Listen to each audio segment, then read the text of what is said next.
Welcome back to Bloom and Nest, where we're on our urban homesteading journey, one project at a time. So today is going to be my first ever garden tour, and I'm extremely excited about it because the garden is starting to come to life and it's starting to look beautiful. I don't have a lot of time, so I don't want to rush, but I do have a lot to show you. So we're going to start with the raised garden beds that we just recently expanded. That's where we're having a lot of flowers and vegetables.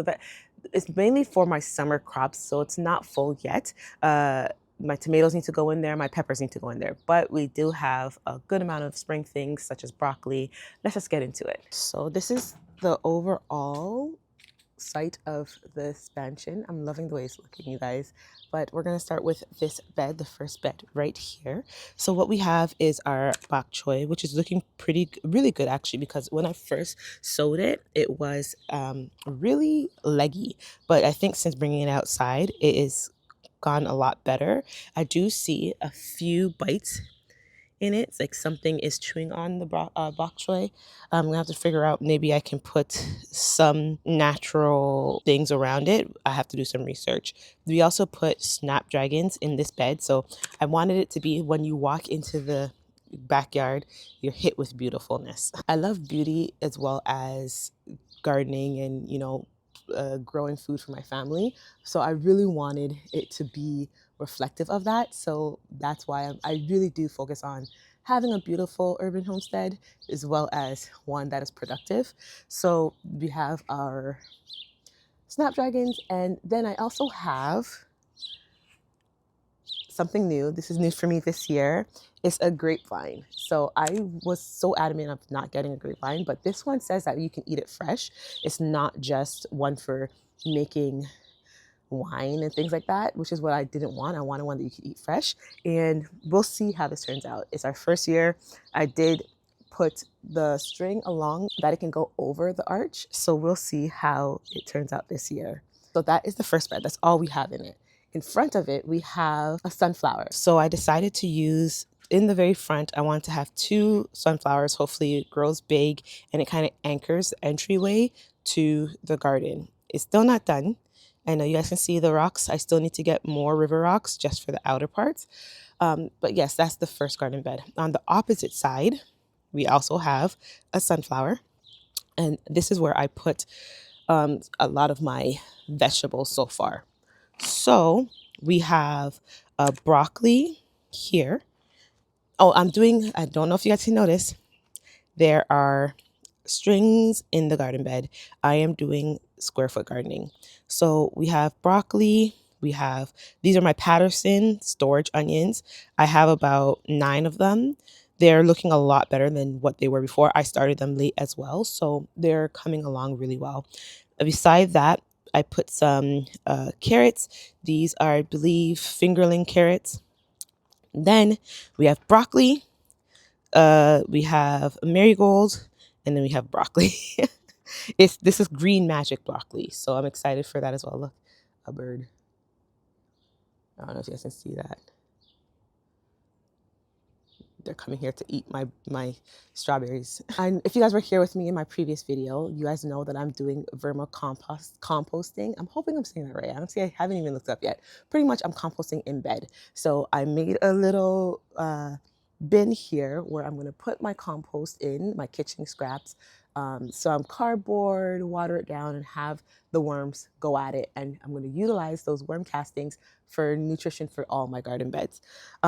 So I'm excited for that. It's a new journey, new thing on the urban homestead. So that's another thing that we're doing. We also have a marigold on the end of this garden bed. Cauliflower. My cauliflowers are not looking good this year, but it's fine. My family's not crazy about cauliflower anyways. We like broccoli more. But cauliflower, and then I have a lot of peas. Callie is a pea girly. She loves to come out into the garden, pick her pea off of the vine, off of the plant, and eat it directly out of the garden. So I made sure to plant a lot of peas this year, and I'm going to continue intersowing them because she loves it. So we have peas here. Again, cauliflower, horrible cauliflower. More peas, which I'm going to direct sow some more because only 3 so far has come up. And then we have nasturtium at the very end. which is not looking too good as well. I have 6 open squares here. I am going to be putting a watermelon to go along this archway in this cube. So we have about 5 and a lot of weeds that I'm gonna have to weed. Now we're on the other side. This is gonna be my tomato bed. So I have about 5 spots for Roma tomatoes that I'm gonna be putting in here. But this is starting to look really cute. So I have marigolds again in this bed. These are my blush onions. They were always looking the best and they still look really good. So my blush onions, I'm excited for those. I only have 5. Then I'm going to have, this is going to be my lettuce square. So I'm going to continue to swap out as I, kill off the lettuce or eat the lettuce, put in a new one. So that would be the lettuce square. We have more peas. I forgot to tell you, the first bit of peas that I had here, those are sugar snap peas. So that's what's over here. And then these ones are going to be on the other side is Alaska shelling peas. So my daughter loves shelling peas. So we have shelling peas here and shelling peas here. Now we also have more onions. So these are my Walla Walla. I heard Walla Wallas are really nice, like really, sorry, need to weed. There's a lot of weeds that come up. I'm thinking I need to put some mulch down. But you guys, this is ridiculous, the amount of weeds. Every day I come out and I weed every single day, which is not what I want to do. Anyways, Walla Walla onions, I heard they taste really good. We have a nasturtium, not looking the best, but should bounce back. And then these are sugar peas, I believe it's called, or sweet pea. No, it's sweet peas. So these are sweet peas, the flower. I put it here to go up the trellis. We'll see how high they go. And again, weeding. Every day. Anyways, in between the 2 beds, I also need more rocks for back here, but I'm not going to do that this season. That's going to be a next season project. I have some zinnias. I love the color of this zinnia. It's looking really cute. I have a zinnia. I have my English daisy. They were not doing well in a smaller pot, so I up potted them, put them outside. We'll see how they come back, if they come back. And then I have eucalyptus as well, not looking the best. It's already changing color even, so I might have to swap that out, which is fine. Now the last raised bed that we have is this one in the corner, which is my potatoes. So I do see that they are starting to sprout. So I have a few here coming up, but the rest are not up yet, which is fine. They take their time.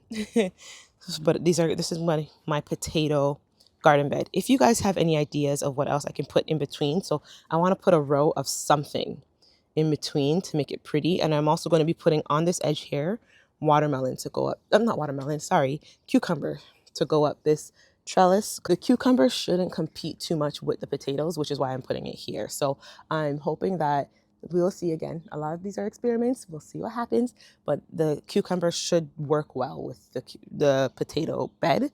But I also really, really, really want to plant something beautiful in between, but something that won't be shaded out too much. So if you have any ideas, let me know. Then lastly, I have here, again, if you're with me in the last video, we were moving around a bunch of plants and planting and sowing plants. These are one of the things that I told you I was struggling with.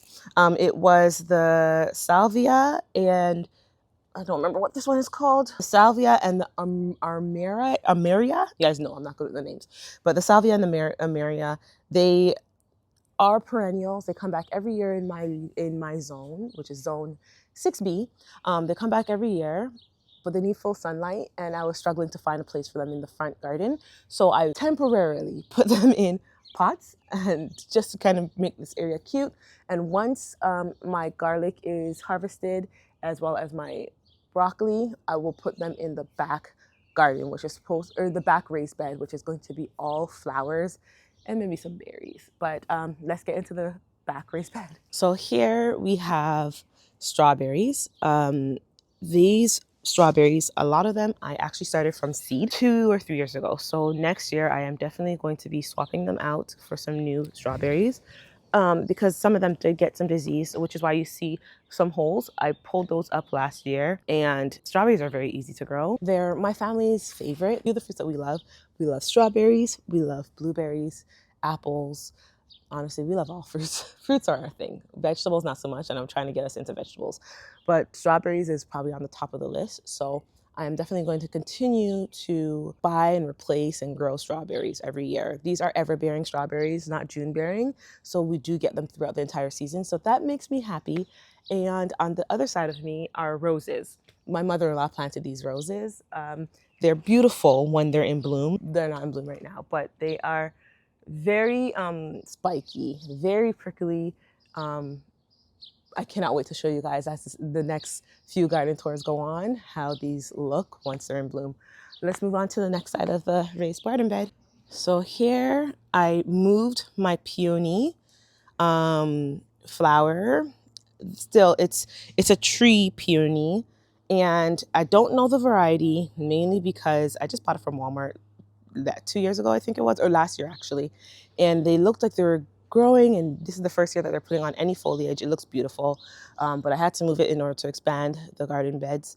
So it ended up here. Around it, I have snapdragons that I started from seed, and something is self-sowing in this bed. I'm not sure what it is, but I'm gonna leave it. If it's a weed, I'll pull it out later. If not, then we'll keep it. Underneath this cloth here is my broccoli. These are my broccolis that I started extremely early this season, and I'm happy I started these at the time that I did. And next year, probably gonna start them the same time because they are beautiful. They're green magic as well, broccolis. And because I started them so early, I'm hoping that I'm gonna be able to get a harvest before it gets too hot, because it seemed like our winter didn't want to end, but our summer, now that it's spring, wants to come. So the broccoli is looking so good. Oh, I see a little head. Yes, I see a head. It's coming there, guys. Behind the broccoli is our blueberries. And I'm gonna every year get maybe 1 or 2 blueberries every season. So this one is blueberry bluette. So it's North Blue. And I think I'm really liking North Blue. It's supposed to be part sun, but I'm giving this thing a blast of sun. Holy. Yeah, this is, then this one is dying. It was dying. I think I'm actually doing a good job of trying to get it to recover. I cut it back a lot, and I put some pine bark or pine seedlings on top of it in order to acidify the soil. And then this one I bought this year. I couldn't even tell you what the variety is. I'm gonna put the varieties on the screen if I can remember to do that or if I can find it. But yeah, these are my 3 blueberries. And then on this side, we have my garlic that I started last fall. They are, I believe it's hard neck garlic or soft neck garlic, sorry, and they are really looking good. Like, I think I might be watering it too much at this point, so I'm gonna stop watering it. I'm gonna tell my mother-in-law to stop watering it. We're good to go. Not much to talk about the garlic. Sorry guys, forgot to tell you, flanking the blueberries, we have more sunflowers. I'm a sunflower girly. Then over here actually has mulch. We did it together. We moved the mulch into the garden bed in order for me to put the black fabric weed barrier at the back, and it's really doing its job, you guys. I haven't seen, like, I maybe had to cut back maybe 2 weeds that are very vigorous, very crazy. But overall, we would have had so many more weeds by now in the back. So I am loving it. I'm hoping next season I can pull this off, have some beautiful rocks on top, and call it a day. If not, I might just have to put the rocks right on top of the weed barrier, but it is doing what it's supposed to do. Behind me is another peony. I also had to move this one, and we know that peonies don't like to be moved. They don't like their roots disturbed at all, and they seem to be doing okay. This one is hanging on a little bit for dear life. I might need to water it a little bit more, or maybe a little bit less, but we'll see how it survives. And then I also have, I lost my train of thought by that bee. I have more snapdragons in the back here, and then I do have, I can't remember, I don't know why I can't remember the name of it. It smells so good. I don't remember the name of it, and I don't know why. Anyways, if you guys remember the name, put it in the comments below. It's such an easy one. I don't know why I don't remember. Anyways, we're gonna move on now to my apple tree. So I have 3 apple trees, one that I bought 3 years ago, and another one other two that I bought this year that I'm going to be working into making an espalier apple tree. So this apple tree is the first year that is putting on any type of foliage. It's looking very healthy. Finally, it's a dwarf apple tree. I got this from, I believe, Costco. I cut it back heavily. Like, I pruned it partially this season because I really wanted to focus on root development and really focus on getting healthy this year, because last year it didn't look so healthy, and that really helped, it seems. I also fertilized it in the beginning of the spring season. That also helped because we haven't been fertilizing this seedling or this apple tree. So I think fertilizing, obviously, not I think, fertilizing obviously is something that you need to do. So I did it, and it's looking beautiful. So I'm excited about that. And let's get back to my espalier trees. So my espalier trees, they're extremely low. So it's like a little bit above, a very short amount above the garden beds, as you can see, but it's also starting to sprout. So because of that, I'm going to build the structure finally to make it go this way. So what I'm doing with this espalier trees is I am making it a living fence. So it's going to look gorgeous. It's going to be a living fence going both sides.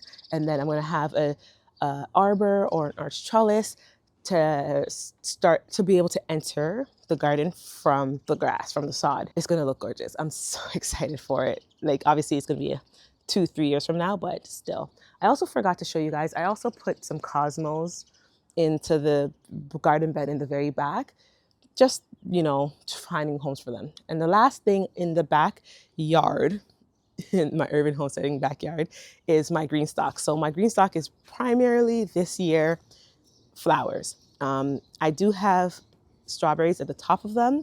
Top 2 rows are strawberries that I planted this year in them, and the rest are going to be flowers. And then next year I'm going to continue to put more strawberries or get another green stalk that is shorter in depth, put my strawberries in there, and use this green stalk just for flowers. We will see. Plans are plans. That's next year's problem. But this year, it's all flowers.